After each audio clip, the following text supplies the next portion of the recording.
Assalamualaikum warahmatullahi wabarakatuh.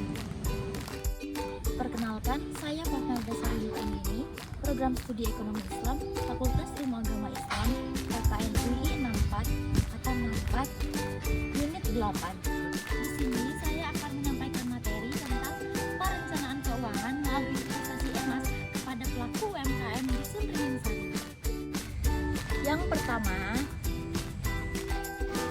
Yang pertama adalah tujuan program. Adapun tujuan program saya yakni mengenalkan jenis investasi emas yang berbasis syariah kepada pelaku UMKM Dusun Ringin Sari melalui Bank Syariah Indonesia. Selanjutnya yakni manfaat program.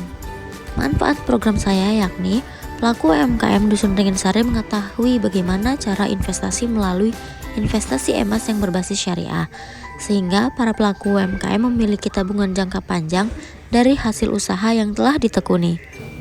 Yang selanjutnya adalah sasaran program. Sasaran program saya adalah pelaku UMKM Dusun Ringin Sari, Kelurahan Bokoharjo, Kecamatan Prambanan, Sleman. Materi yang kedua adalah kebutuhan dan keinginan. Menurut Philip dalam bukunya tentang prinsip marketing mendeskripsikan bahwa kebutuhan manusia adalah suatu keadaan yang ditimbulkan oleh rasa kekurangan terhadap suatu hal yang jika tidak dipenuhi akan menimbulkan deprivasi, yaitu kualitas hidup yang di bawah kewajaran. Secara umum, kebutuhan dasar manusia terdiri atas yang pertama, kebutuhan fisik, yakni makan, pakaian, dan keamanan.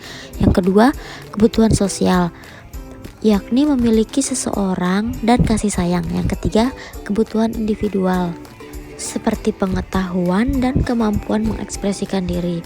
Ketika kebutuhan ini muncul, maka manusia akan menjadi objek yang dapat memuaskan kebutuhan. Namun, jika hal itu tidak ditemukan, maka manusia akan berusaha mengurangi tingkat kebutuhannya dengan menggunakan apa yang ada dalam jangkauan kemampuannya. Di lain pihak, keinginan merupakan pengembangan kebutuhan yang dibentuk oleh lingkungan, budaya, dan pengalaman pribadi masing-masing individu. Semakin banyak manusia terpapar oleh informasi dan keragaman objek, maka akan semakin banyak keinginan yang timbul. Manusia mempunyai kebutuhan yang sempit, yaitu kebutuhan dasar, namun memiliki keinginan yang tak terbatas. Para konsumen tentu saja selalu berusaha menciptakan hal-hal baru yang membuat pilihan semakin beragam. Para marketer juga berlomba untuk membangun persepsi yang menggiurkan tentang produk-produknya yang membangkitkan keinginan konsumen untuk membeli. Akibat dari perkembangan teknologi pemasaran membuat keinginan menjadi sulit dibedakan dengan kebutuhan. Kotler 1996 mengakui bahwa perkembangan dalam ilmu marketing telah membuat masyarakat menjadi sangat berkeinginan pada kepemilikan material. Orang yang dihargai dari apa yang dimiliki, bukan dari siapa mereka sebenarnya sebagai individu. Manusia menjadi sangat materialistis. Pencapaian manusia seringkali dihargai berdasarkan pada seberapa mahal mobilnya, rumahnya, atau pakaiannya. Selanjutnya, perencanaan keuangan yang baik akan memberikan kebebasan finansial yang berhasil mencapai tujuan-tujuan kehidupannya dan bebas dari kesulitan keuangan akibat utang. Tujuan keuangan itu bermacam-macam dan dalam jangka waktu yang berbeda-beda. Yang pertama ada jangka pendek, tujuan dan yang target pencapaiannya kurang dari 1 tahun. Yang kedua jangka menengah, yang target waktunya antara 1 sampai dengan 5 tahun. Dan yang ketiga jangka panjang, di mana target waktunya lebih dari 5 tahun. Dalam melaksanakan perencanaan keuangan, ada beberapa tahapan kegiatan yang harus dilakukan sebagai berikut. Yang pertama, mendefinisikan tujuan keuangan yang akan dicapai. Kedua, memeriksa kondisi keuangan saat ini. Ketiga, mengumpulkan informasi data yang relevan guna pencapaian tujuan keuangan dengan mempertimbangkan kesenjangan antara kondisi keuangan saat ini dengan tujuan keuangan yang ingin dicapai. 4. Membuat rencana keuangan, yaitu membuat rencana tentang apa saja yang harus dilakukan agar tujuan keuangan dapat tercapai. 5. Melaksanakan rencana-rencana keuangan yang telah ditetapkan sebelumnya. Dan yang keenam, melakukan review perkembangan pencapaian target keuangan yang dilakukan secara periodik, apakah setahun sekali atau setiap bulan, disesuaikan dengan tujuan keuangan dan target waktu yang ingin dicapai. Dalam pelaksanaannya, tahapan-tahapan tersebut adalah tahapan yang dinamis, artinya tidak selalu harus tetap satu berlanjut ke tahap 2 dan selanjutnya, lalu semua proses akan selesai pada tahap 6. Pada kenyataannya, urutan pelaksanaan ke-6 tahapan itu seringkali tidak harus berurutan, dapat saling mendahului, tergantung pada kondisi dan situasi yang dialami dalam kehidupan sehari-hari. Misalnya, bisa saja tujuan keuangan berubah setelah dipahami bahwa kondisi yang terjadi pada kenyataannya tidak seperti yang direncanakan sebelumnya. Namun demikian, dalam pembahasan selanjutnya kita akan membuat ilustrasi seolah semua tahapan berjalan sesuai harapan untuk memudahkan pengertian tentang perencanaan keuangan. Yang ketiga yakni tahap 1 dalam penentuan tujuan keuangan. Tujuan keuangan dapat dianalogikan dengan tujuan suatu proyek. Dalam penetapan tujuan sebaiknya dibuat perumusan SMART, yaitu specific, measurable, attainable, realistic, dan timely. Di mana spesifik merupakan pengungkapan tujuan, haruslah menggunakan kata-kata yang lugas, tidak mengandung makna ganda. Measurable atau terukur, hasil yang akan dicapai dalam bentuk angka dan mata uang yang harus jelas. Yang ketiga yaitu attainable, dapat dicapai. Tujuan keuangan tidak selalu hanya satu. Ada kalanya tujuan keuangan itu terdiri dari beberapa hal dalam tenggat waktu yang sama. Jika hal ini terjadi, seharusnya ada skala prioritas yang mana akan diprioritaskan pencapaiannya jika ternyata kondisi yang terjadi sudah tidak sesuai harapan. Yang selanjutnya realistik. Membuat tujuan keuangan seharusnya tidak terlalu muluk dan mempertimbangkan kemampuan yang ada. Tujuan yang terlalu muluk justru dapat membuat frustasi atau bahkan terjebak dalam situasi keuangan yang lebih buruk akibat utang. Selanjutnya yaitu timely atau jangka waktu yang jelas. Kapan tujuan keuangan tersebut akan dicapai, itu harus jelas.